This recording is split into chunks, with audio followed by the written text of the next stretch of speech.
Buenas noches, compañeros. Bueno, hoy vamos a empezar a hablar sobre el tema número 3, que es la actividad agraria, ¿ya?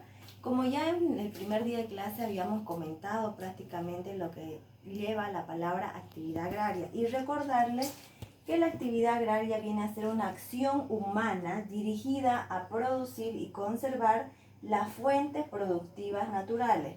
Y vamos a determinar estos dos elementos: explotación de la tierra respecto a la producción y conservación de los recursos naturales respecto a la palabra conservar. Cuando hablamos de explotación de la tierra, hablamos de lo que es la agricultura, la ganadería, silvicultura y la actividad forestal. Cuando hablamos de conservación de los recursos naturales, hablamos del área protegida, hablamos de reservas forestales, hablamos de áreas de investigación y ecoturismo, ¿ya? Entonces, como les hacía mención, la actividad agraria tiende a llevar esta acción humana dirigida a producir y conservar las fuentes productoras, las fuentes productivas naturales, ¿ya? Eso respecto a la actividad agraria. Por favor, no vayan a confundir y tienen que tenerlo siempre presente estas dos palabras: producir y conservar. Bueno, ahora bien, vamos a pasar a lo que es la propiedad, ¿ya? La propiedad agraria en este caso se confunde con el derecho civil. Precisamente acá les he dibujado un cuadrito y le he puesto urbano, que esto es todo lo que es el área urbana, donde están los inmuebles, donde está la ciudad Santa Cruz de la Sierra, por poner un ejemplo, y el área rural. Acuérdense, y para los que conocen respecto a normativas urbanas, en el área urbana va a regir el Código Civil y sus normativas, toda la mancha urbana, lo que llamamos, ¿no? Y en el área rural son todos los predios rurales. Nosotros les decía, vamos a ver todo el área rural. Precisamente el derecho de propiedad, que es el título que individualiza a la persona respecto a su propiedad, valga la redundancia, su propiedad privada frente a terceros, se confunde con el derecho civil, porque habíamos hablado incluso con las características de la tierra, ¿no es cierto? Que es un bien material, es determinable, es divisible con sus restricciones, es transferible con sus restricciones. Entonces, esta propiedad está delimitada, está, mejor dicho, limitada, el derecho propietario. Hay un lema incluso constitucional que viene acompañado de la Revolución Rusa, Mexicana, incluso igual de la Revolución del 52 de Bolivia: la tierra es de quien la trabaja. ¿Qué significa esto en derecho propietario? Que el derecho propietario va a relacionar más el trabajo con el derecho propietario que con el título. Puede que uno tenga un título agrario de hace unos 30 años atrás, pero sin embargo no está en posesión de la tierra y no está realizando la actividad agraria, y está realizando, pongamos hipotéticamente, otra persona que tiene posesión pero no tiene título. Esa persona que tiene posesión y que no tiene título, de acuerdo a la normativa agraria, la ley 1715 y su reglamentación, va a poder consolidar su derecho propietario aún frente a otra persona que tiene un título agrario pero que no está en posesión ni estuvo en posesión, de acuerdo a la normativa agraria, ¿no? Porque tiene que cumplir determinando si es una pequeña propiedad, una mediana o una empresa agropecuaria, lo que corresponda a la función económica social o la función social. Ahora bien, vamos a hablar respecto a la posesión.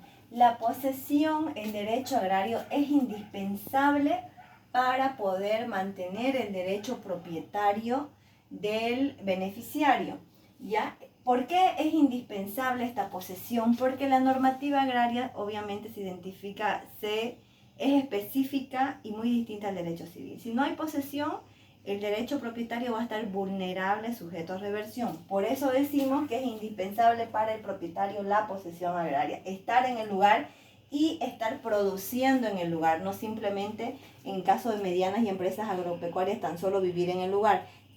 Tiene que cumplir con la función económica social de producir cuando hablamos de una posesión.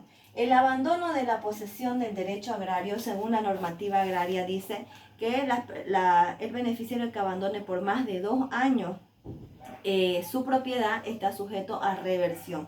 ¿Quién va a hacer este proceso de reversión? Obviamente la institución encargada en este caso es el Instituto Nacional de Reforma Agraria, que verificará a través de su sistema de Google Maps pagados, ¿no? Porque ellos tienen un Google Maps pagados, actualizados al momento, donde pueden identificar dónde se está realizando la actividad agraria y dónde no se está realizando la actividad agraria. Entonces el abandono va a ser igual a la reversión. ¿Por qué? Precisamente porque habíamos dicho que es un elemento muy importante para el Estado, el elemento tierra, para poder lograr la soberanía alimentaria, es decir, la seguridad alimentaria del país. Entonces la tierra tiene que estar en constante producción y si no hay posesión no hay actividad agraria. Entonces cuando hablamos de derecho agrario, la posesión deja de ser un simple hecho como en civil, deja de ser un simple hecho y pasa a ser un elemento de conservación de la propiedad. Aclararles, compañeros, que en derecho agrario no hay proceso de sucapión como en derecho civil o como en los predios urbanos, ¿no es cierto? Que transcurrido 10 años donde hay una posesión continua, pacífica y demás elementos que componen la usucapión puede lograr un derecho, puede consolidar un derecho propietario, ¿no es cierto? Extinguir un derecho y adquirir un derecho propietario, ¿no? En el caso de la normativa agraria no hay la institución de la usucapión. En derecho agrario la actividad tiene que ser constante, la actividad agraria tiene que ser constante conforme a la posesión, obviamente, ¿no? En el caso de medianas y empresas agropecuarias, esta posesión puede ser a través de terceros, ¿no? Cuando das en arrendamiento una propiedad que tiene que ser obviamente igual conforme a la normativa agraria. Y respecto a las propiedades, a las tierras comunitarias, estas no pueden estar abandonadas por más de 2 años. Estas propiedades, la pequeña propiedad, la propiedad comunitaria y la tierra indígena originaria cumplen la función social. Más allá vamos a reforzar con el tema de la posesión y función social, que tiene que residir en el lugar, que tiene que realizar su actividad agraria en el lugar, no son de producción masiva, son de autoconsumo y quizás un poco va al mercado, ¿no? Pero ustedes verán por la misma idiosincrasia del ciudadano campesino boliviano, tanto de occidente como de oriente, y de acuerdo a la cantidad de superficie que ellos tienen, no da para una producción masiva. Los elementos de la posesión. Ahora vamos a ver estos elementos de la posesión. La posesión son hechos de trascendencia económica, es decir, el que está en posesión de esa tierra tiene que realizar la actividad agraria. Por ende, esa actividad agraria, ya sea de producción o protección, va a tener una trascendencia económica. Tenemos que entenderlo de esa manera. Los elementos objetivos y no subjetivos, no puedo decir, como en el tema de usucapión, estoy en posesión por terceros. No, la posesión es real, es objetiva, es en el lugar y realizo la actividad agraria.